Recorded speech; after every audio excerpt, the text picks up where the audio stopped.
Daniel Jeremiah works for the NFL Network, former scout. He's got a mock draft, and he joins us now. What did you take away from the Combine that you would etch in stone? Ooh, that I would etch in stone? Yep. I would say that the thing I would etch in stone is that the three top offensive tackles are legit. I think they're better than any of the guys we had in last year's draft. I mean, that's what I would say I would etch in stone. Okay, and those tackles are, you got Matthews? Matthews, Greg Robinson from Auburn, who's a freak show. In a good way. Yes, in a very complimentary way, Dan. and then Taylor Lewan, who you could make a case had a better workout than all those guys, and he's a 4-year starter. There's not many questions about those guys, in my opinion. Okay, you didn't etch in stone Jadeveon Clowney being great. Well, the thing that was frustrating with him, and look, the fact that he didn't do the whole workout's not going to mean a whole lot, but I thought he had a chance to just kind of make it an exclamation point day. And then he left us with a little bit of a question mark. I don't know why. I don't know. It would have been, just go through a couple bag drills. I mean, you could do that in your sleep. Well, I guess when you have a position player, somebody who's not a quarterback or wide receiver, does it benefit them more by working out at the Combine than is anybody going to go to Jadeveon Clowney's pro day to see him run drills? Well, yeah, I would say. I mean, in this case, yeah, Dan, because you got the Houston Texans who have the number 1 overall pick, and you have to say, where does he fit into their defense? And so I thought, when he came in at 266 pounds, which is about 8 pounds lighter than he played, I thought he was out here to show everybody, look, I can stand up and play outside linebacker in a 3-4. Yeah. So when you watch him on tape, you don't get to see him drop very much. They don't ask him to do it. So I thought he was going to come out here, run really fast, which he did, jump really high, which he did, and then go through some linebacker drills and say, okay, look, this kid, he can move, he can drop, he should be the number 1 overall pick, start outside linebacker for the Houston Texans. Outside linebacker. So that 3-4, you're not going to have bookends with J.J. Watt. No, the fact that it was kind of interesting to me just watching his weight. If he'd have came in at 280, which he very easily could do with his frame, okay, he's gonna, he's dead set on being a defensive end. But the fact that he came in at 266 showed me he kind of wanted to play that Willie McGinnis role in the defense that they have there now with Romeo Crennel. All right, but what are they saying off the record here about Jadeveon Clowney? Well, I mean, people are, they'll nitpick this or they'll nitpick that. The biggest criticism is hey, look, 3 sacks. I mean, only had 3 sacks. I mean, shouldn't he fall into 5 or 6 sacks? Yeah. When you're that talented, that's the criticism. And then I always follow that up with, well, would you take him with the first pick? Oh yeah, I wouldn't pass on him. Would you take him number 1 if you're Houston? I still would because I think we're so nitpicking him. But I think you can, if you want to put that microscope on all these guys, you can nitpick them and find holes.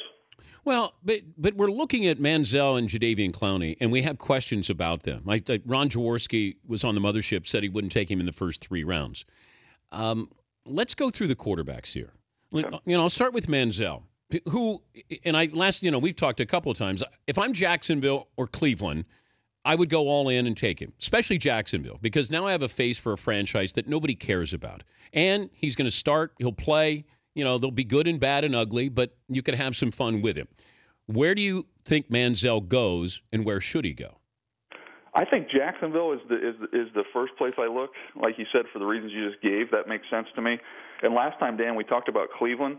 But the one thing about the Combine is you get there, you're around a lot of, you're around all your contacts, a lot of different NFL people. And it had been so out there that the Browns loved Manziel under the previous regime. And I talked to enough people that firmly believe that was total smokescreen. I think they like Bridgewater. Well, this is what I was told, Dan, was that their guy is Derek Carr, and they're going to take a different player with the 4th pick, and they want to take Derek Carr with their 2nd one. So, look, you believe what you want to believe, but I heard that from several different places. But, Daniel, you're absolutely right, because this happened during the NFL season where the previous regime with the Browns, and I was told they loved Derek Carr. And then when everybody – so we're probably in week, 14 or 15, and I had dinner with a guy who said, no, they love Derek Carr, but they don't love him that high. They want to get him, with their 2nd pick in the first round. I go, okay, then you get rid of that regime, so they still love Derek Carr? Well, Ray Farmer had been there. He's the general manager. He had been there through the year. So okay. I don't know if that love was contagious or not. Well, then that's where it's coming from, because I saw Bridgewater they're interested in, and now they're looking at guys in cold weather, who has big hands and all this other stuff. Teddy Bridgewater didn't throw. He didn't work out. I didn't run either. No. That help him at all, or does that hurt him? No, it doesn't. I mean, so many of these quarterbacks now they don't do it. And the funny thing is, like we talk about, okay, the combine. Well, then they can do it on their pro day. And actually, the most important thing they do is the private workouts. All the top quarterbacks, the teams send their quarterback coach, their coordinator, their head coach, sometimes even their owner, to go do a private workout with these kids where they put them through every route that they run in their own offense. And that, to me, is the most important workout. It's not even really the combine. It's not even the pro day. It's that one-on-one private workout they have with the team. He's Daniel Jeremiah. He's an analyst for the NFL Network, former NFL scout, joining us in the Dan Patrick Show. If the draft is today, the first quarterback taken is? I still think it'll be Manziel. The second quarterback? I think it'll be Bortles. And then Bridgewater? And then Bridgewater, yeah. And then Carr? Yeah. Man, it's such an inexact science. It's totally. Right? I mean, it's totally inexact. I mean, the way I have it in my order, I have it, the way I evaluated them, I have it Manziel, Bridgewater, Bortles.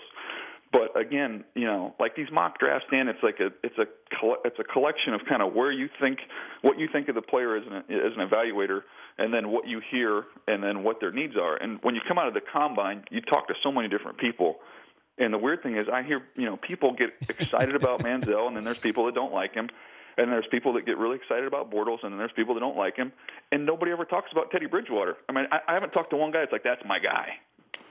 Well, I don't think he has pizzazz. I think Bortles is sort of a new flavor. We saw Bridgewater played Louisville. They didn't play against anybody. We forgot about him. Manziel's still fascinating. Jadeveon Clowney, the possibility of. So, but the one guy we'll talk about next year at this time when we look back on the draft, we'll be talking about what one player. What one player? Oh, I'll say Sammy Watkins. Oh, the wide receiver out of Clemson? Yeah, the wide receiver from Clemson. Okay. He is really good, man. Like great?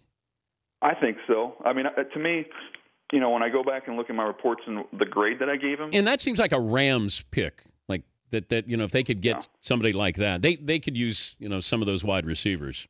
They've got an interesting decision to make in this draft, because if they stay at 2, Dan, they could be looking at a combination. Say they want a combination of an offensive tackle and a receiver.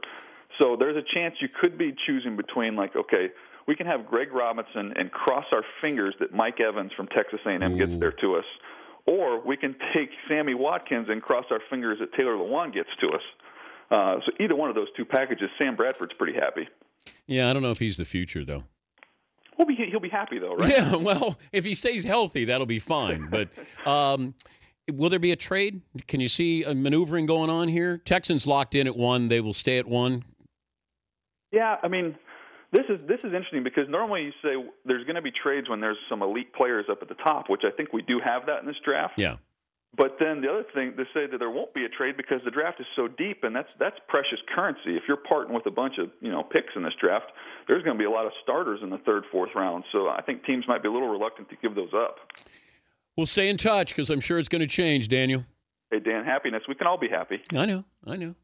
We're all on the clock there, Daniel. Take care. All right, buddy. Daniel Jeremiah, NFL Network.